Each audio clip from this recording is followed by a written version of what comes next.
नमस्कार प्रिय दर्शकों, आप देख रहे हैं ज्योतिष मंत्रा। प्रिय दर्शकों, अनेकों बार आप लोगों का आग्रह भी आ चुका है कि कोई वीर साधना बताएं जो शीघ्रता से सिद्ध होने वाली हो। वीर साधना सभी प्रकार के कार्य करने में सक्षम होती है, यहाँ तक कि भूत भविष्य वर्तमान का ज्ञान कराती है। अन्य प्रकार के किसी भी प्रकार के षट कर्म हो, वह सभी कार्य वीर के माध्यम से पूरे किए जा सकते हैं। आपके प्रत्येक कार्य में सहायक होकर वीर आपके कार्यों की सिद्धि करते हैं और इसीलिए शायद आप लोग बार बार ये आग्रह कर रहे हैं कि वीर साधना का सरलतम विधान दिया जाए। और आज एक दिन की एक वीर साधना देने जा रहा हूँ। अत्यंत सरल है, परंतु ये अघोर पद्धति की है और शीघ्रता से सिद्ध होती है। इसीलिए इसको करने से पूर्व पहले रक्षा विधान अवश्य कर लीजिएगा। यदि आपने रक्षा मंत्र सिद्ध नहीं किया हुआ है तो पूर्व में रक्षा मंत्र दिए गए हैं, उनमें से कोई एक रक्षा मंत्र अवश्य ही सिद्ध कर लीजिए और उसके बाद ही इस साधना में रत होइएगा, इस साधना को कीजिएगा। एक दिन का विधान है, क्लिष्टता नहीं है, परंतु एक दिन के इस विधान में मनोयोग के साथ हृदय को मजबूत करके और तब ये साधना करें, क्योंकि इसमें वीर उपस्थित होते हैं, समक्ष आ जाते हैं। हृदय मजबूत होना चाहिए, अन्यथा आप भयभीत हो जाएंगे और किसी प्रकार का अनिष्ट आपके साथ हो सकता है, क्योंकि जब मन में भय हो तो व्यक्ति गलतियां कर जाता है। और इसीलिए यदि आपके मन में भय नहीं है, पूर्णतः आप निर्भीक हैं, मन मजबूत है, उस परिस्थिति में ही इस साधना को करने का साहस कीजिएगा। अत्यंत विकट और निश्चित ही ये सिद्ध होने वाली साधना कही जाती है और इसका प्रभाव शीघ्रता से देखने को मिलता है। और शीघ्रता भी क्या, एक दिन की साधना है तो निश्चित है प्रभाव तो शीघ्र मिलेगा। एक ही बार में सिद्ध होने वाली ये साधना है। एक बार पुनः आग्रह करूंगा, यदि आप भयभीत होते हैं, मन में किसी प्रकार का डर या संशय होता है, तो इस साधना को कदाचित करने का प्रयास मत करना। चलिए अधिक विलंब न करते हुए जान लेते हैं इस साधना के विधि विधान को, किस प्रकार से इस साधना को संपन्न करना है और किस प्रकार से इस साधना को किया जाना है, किस दिन किया जाना है, कब किया जाना है। हमेशा की तरह सबसे पहले बात कर लेते हैं साधना की सामग्री की। साधना की सामग्री आपकी स्क्रीन पर दिखाई दे रही है, यहां से आप इसे नोट कर सकते हैं, स्क्रीनशॉट लेकर रख सकते हैं। साधना की सामग्री में सामान्य सी पूजन सामग्री जो हमेशा प्रयोग की जाती है पूजन के लिए, अक्षत, पुष्प, धूप, दीप, नैवेद्य, दीपक, देसी घी का, गाय के देसी घी का दीपक आपको प्रयोग करना है। एक दिवस की साधना है और अक्सर बोलता हूं जब एक दिवस की साधना हो तो शुद्ध गाय के देसी घी का ही प्रयोग करना चाहिए और इसमें भी गाय के देसी घी का प्रयोग करना है।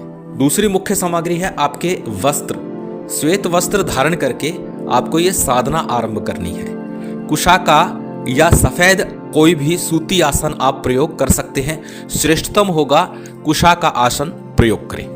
यदि बात करते हैं माला की, तो रुद्राक्ष की माला या लाल चंदन की माला, प्राण प्रतिष्ठित माला हो, दोनों में से कोई भी माला आप प्रयोग कर सकते हैं, परंतु माला जो भी लें वो प्राण प्रतिष्ठा युक्त हो। प्राण प्रतिष्ठा विधि पूर्व में दे चुका हूं। अत्यंत सरल साबर मंत्रों के माध्यम से प्राण प्रतिष्ठा विधि संपन्न हो जाती है। मात्र 5 से 15 मिनट के समय अंतराल में ये विधि आप संपन्न कर लेंगे और निश्चित ही आपके माला और यंत्र उस विधि से प्राण प्रतिष्ठित हो जाएंगे। माला के बाद बात करते हैं भोग की। भोग के लिए दूध से बना हुआ कोई मिष्ठान प्रयोग कर सकते हैं या फिर दूध में थोड़ी सी शक्कर डाल करके उसे प्रयोग कर सकते हैं। और इन सब सामग्री के साथ में एक कांटा आपको लेना है, शूल लेना है, और वो कांटा बड़बेड़ी का हो जिसमें बेर लगते हैं, उस बेरी का एक कांटा लेना है। ये सामग्री है। सामग्री के बाद बात करते हैं कि इस साधना को किस दिन करना है, किस प्रकार करना है, किस दिशा में मुख होगा और कब करना है। इस साधना को कृतिका नक्षत्र रविवार के दिन हो उस दिन आरंभ करना है, उस दिन इस साधना को आप कर सकते हैं। अथवा श्रेष्ठतम रहेगा यदि सूर्यदेव कृतिका नक्षत्र में हो, रविवार का दिन हो और उस दिन भी कृतिका नक्षत्र हो, तो ये अत्यंत सिद्धिदायक योग बन जाएगा। संशय लेश मात्र भी नहीं है कि आपकी साधना सफल होगी अथवा नहीं होगी, निश्चित तौर पर सफल होगी। और कृतिका नक्षत्र के लिए आप पंचांग का सहारा ले सकते हैं। भगवान सूर्य नारायण का ये नक्षत्र है। वैसे उत्तराषाढ़ और उत्तरा फाल्गुनी नक्षत्र भी भगवान सूर्य नारायण के हैं, परंतु ये साधना आपको सूर्य के कृतिका नक्षत्र में ही करनी है। मई माह के द्वितीय सप्ताह में सूर्यदेव कृत्तिका नक्षत्र में ही गोचर करेंगे। मेष राशि में रहते हुए सूर्यदेव कृत्तिका नक्षत्र के प्रथम चरण में जब गोचर करते हैं तो सूर्यदेव उच्च की स्थिति में होते हैं, और ऐसे में जब कृत्तिका नक्षत्र वाले दिन ही ये साधना रविवार के दिन की जाएगी तो एक प्रबलतम सिद्धि योग बन जाएगा और आपकी साधना सफल और सिद्ध हो जाएगी। चलिए अब जानते हैं किस प्रकार से ये साधना संपन्न करनी है। जैसे कि बताया, रविवार के दिन कृत्तिका नक्षत्र हो उस दिन ये साधना करनी है। तो रविवार से पूर्व शनिवार की संध्या काल में सूर्यास्त से पहले आख के पौधे के नजदीक आपको जाना है। थोड़ा सा कच्चा दूध, शक्कर या गुड़ मिला हुआ हो, थोड़े से अक्षत लेने हैं कुमकुम से या हल्दी से रंगे हुए, और 5 अगरबत्ती लेकर के आपको जाना है। 5 अगरबत्ती प्रज्वलित कीजिए, लगा दीजिए, अक्षत रख दीजिए। जैसे किसी को निमंत्रण देते हैं इस प्रकार आपको अक्षत देने हैं कि निमंत्रण देना है, कल मैं यहाँ से वीर साधना करने आ रहा हूँ और वीर को अपने साथ लेकर के जाऊंगा। और फिर उसके बाद में जो दूध लेकर गए हैं उससे उस आक के वृक्ष को, पौधे को सींच दीजिए। इतना आपने कर दिया। यह आपको कार्य शनिवार के दिन करना है, सूर्यास्त से पहले करना है। अब अगले दिन प्रातःकाल सूर्योदय के समय ही, जिस समय सूर्योदय होंगे, सूर्य की पहली किरण के साथ ही आपको यह साधना आरंभ कर देनी है। और यह साधना थोड़ा लंबा चल सकती है, परंतु धैर्य रखिएगा और साथ ही साथ मन को मजबूत रखिएगा। नेत्रों को बंद कर लीजिए, ऐसे स्थान का चयन कर लीजिए जहां पर आप शांतिपूर्वक साधना कर सके, या फिर घर में ही किसी गमले इत्यादि में आप आग का एक पौधा लगा लीजिए। श्वेत आर्क हो या सामान्य कोई भी आग चल जाएगा, जरूरी नहीं है कि श्वेत आर्क हो। आग अर्थात मंदार की बात कर रहा हूं, चित्र आपको स्क्रीन पर दिखा रहा हूं। परंतु श्रेष्ठतम तो यही रहेगा कि घर के बाहर किसी मंदिर के प्रांगण में या फिर किसी एकांत वीरान स्थान पर इस साधना को आप संपन्न करें। और यह निश्चित है, इस साधना से वीर समक्ष आ जाते हैं, उपस्थित हो जाते हैं, और वीर आपके हर प्रकार के कार्यों में सहयोग करते हैं, आपका प्रत्येक कार्य करके दिखाते हैं। जैसे बताया, भूत भविष्य वर्तमान तीनों ही प्रकार की सिद्धियां आपको प्रदान कर देते हैं। तो एक दिन पूर्व आपने आँख के पौधे को न्योता देना है, और अगले दिन प्रातःकाल सूर्य की पहली किरण के साथ ही आपको ये साधना आरंभ करनी है। स्नान आदि से निवृत्त होकर के उत्तर की तरफ मुख करके आग के पौधे के समक्ष श्वेत आसन या फिर कुश के आसन पर विराजमान हो जाइए। सबसे पहले शुद्धि आचमन कीजिएगा, और शुद्धि आचमन करने के पश्चात में आपको दीप प्रज्वलित करना है। दीपक जैसे कि बताया देसी घी का होगा, और दीपक इतना बड़ा हो जिसमें कि लगभग 2 से 3 घंटे आप ये दीपक प्रज्वलित कर सके, दीपक चलता रहे।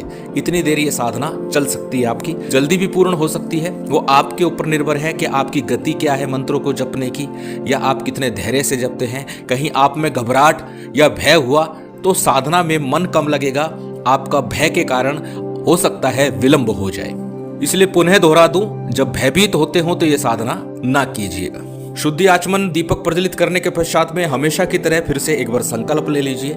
संकल्प में अपना नाम, अपना गोत्र, उस दिन का तिथिवार, नक्षत्र, और साथ ही अपनी कामना बोलनी है, मनोरथ बोलना है, उस स्थान का नाम बोलना है जिस स्थान पर बैठ करके आप साधना कर रहे हैं, अर्थात उस गांव का, उस शहर का, उस नगर का नाम बोलना है। संकल्प के उपरांत में संकल्प का जल आँख के पौधे के समीप ही छोड़ दीजिए।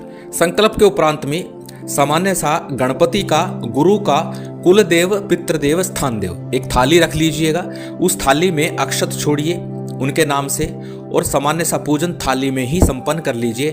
थाली में एक स्वस्तिक का निर्माण कर लीजिएगा, और उस स्वस्तिक पर ही सभी देवी देवताओं का आराधना पूजन आप कर लीजिएगा। पंचदेवों का पूजन संपन्न हो जाएगा। उसके बाद गुरु गोरखनाथ की आपको ध्यान पूजन करना है उसी थाली के अंदर, भैरव जी का ध्यान पूजन करना है, और आक वीर की आपको ध्यान पूजन करना है। आक का पूजन आपको संपन्न करना है। जब आपका ये पूजन विधान संपन्न हो जाए, उसके बाद जैसे ही पूजन संपन्न होता है, आपको अपने चारों तरफ रक्षा घेरा बना लेना है। बिना रक्षा घेरे के, बिना रक्षा मंत्र के प्रयोग के ये साधना कदाचित नहीं कीजिएगा। रक्षा घेरा आपने बना लिया, उसके बाद में एक माला गणेश मंत्र की, एक माला गुरु मंत्र की, और 11 बार साबर सिद्धि मंत्र का जप अवश्य करना है। गणेश मंत्र के रूप में ओम गंग गणपते नमः सामान्य सा सरल सा ये मंत्र है, इसका जप कर सकते हैं। और गुरु मंत्र के रूप में यदि आपके गुरु है, गुरु दीक्षा ली हुई है, तो निश्चित उस मंत्र का जप कीजिए। अन्यथा ओम गुरु गोरक्षनाथाय नमः या ओम नमः शिवाय इस मंत्र का जप कर सकते हैं। अथवा हमारे गुरुदेव द्वारा दिया गया गुरु मंत्र ओम परम तत्वाय नारायणाय गुरुभ्यो नमः इस मंत्र का जप कर सकते हैं। गणेश मंत्र गुरु मंत्र के बाद में 11 बार साबर सिद्धि मंत्र का जप कर लीजिए। साबर सिद्धि मंत्र पुनः स्क्रीन पर दिखा रहा हूं, डिस्क्रिप्शन में भी डाला हुआ है और साथ ही इसका पूर्ण सिद्धि विधान भी दिया हुआ है। पहले इसे सिद्ध करना होगा, 1 दिन का सिद्धि विधान है, अधिक करेंगे अच्छा रहेगा, लेकिन 1 दिन इसे सिद्ध कर लीजिए किसी सिद्ध योग मुहूर्त में। और उसके बाद प्रत्येक साबर मंत्र की साधना में इसका प्रयोग किया जाता है। 11 या 21 बार पढ़ने मात्र से साधना में सफलता के मार्ग प्रशस्त हो जाते हैं, खुल जाते हैं और शीघ्रता से साधना प्राप्त होती है। साबर सिद्धि मंत्र आपकी स्क्रीन पर है, एक बार बोल करके बता देता हूं। मंत्र इस प्रकार है, गुरुसठ गुरु है वीर, गुरु साहब सुमरी बड़ी भांत, सिंगी टोरो बन कहूं, मन नाऊ करतार, सकल गुरु की हर बजे, घट्टा पकड़ उठ जाग, चेत संहार श्री परमहंस। ये साबर सिद्धि मंत्र है। प्रत्येक साधना में 11 बार कम से कम इसका जप अवश्य ही करना चाहिए। यदि माला कर ले तो सर्वोत्तम होगा, नहीं तो 11 बार से काम चल जाएगा और आपकी साधना के मार्ग प्रशस्त हो जाएंगे। जब आपके तीनों जप अर्थात गणेश मंत्र, गुरु मंत्र और साबर सिद्धि मंत्र का जप आप पूर्ण कर ले, उसके बाद में एक माला का जप आपको श्री हनुमान जी के इस मंत्र का जप करना है। मंत्र आपकी स्क्रीन पर है, ओम हंग हनुमते रुद्रात्मकाय हूम फट, ओम हंग हनुमते रुद्रात्मकाय हूम फट। एक माला का जप कीजिए, क्योंकि वीर मूल रूप से हनुमान जी के, भैरव जी के ही प्रतीक होते हैं और यहाँ पर वीर को सात्विक रूप में सिद्ध करना है, अघोर साधना है, परंतु हनुमान जी के सहचर के रूप में, हनुमान जी के दूत के रूप में यह साधना आपकी सिद्ध हो जाती है। और उसके बाद में आज का जो मूल मंत्र है उसकी 21 माला कम से कम आपको जपनी है। 21 माला का जप आपको निरंतर नेत्र बंद करके वीर का ध्यान करते हुए, वीर का मनन करते हुए, वीर का चिंतन करते हुए इसका जप करना है। लगातार बिना रुके, बिना थके और एक तक अपने भ्रुकुटी के मध्य में दृष्टि जमाकर इसका जप करना है। मंत्र आपकी स्क्रीन पर है, एक बार बोल करके बता देता हूं। मंत्र इस प्रकार है, ओम नमो आदेश गुरु का, वीर कमली वीर घात करे, चेते हनुमान वीर, नहीं तो शिव की दुहाई। छोटा सा सरल सा मंत्र है और हमेशा की तरह फिर से एक बार कहूंगा कि पहले मंत्र को याद कीजिएगा और उसके बाद मंत्र का जप कीजिएगा।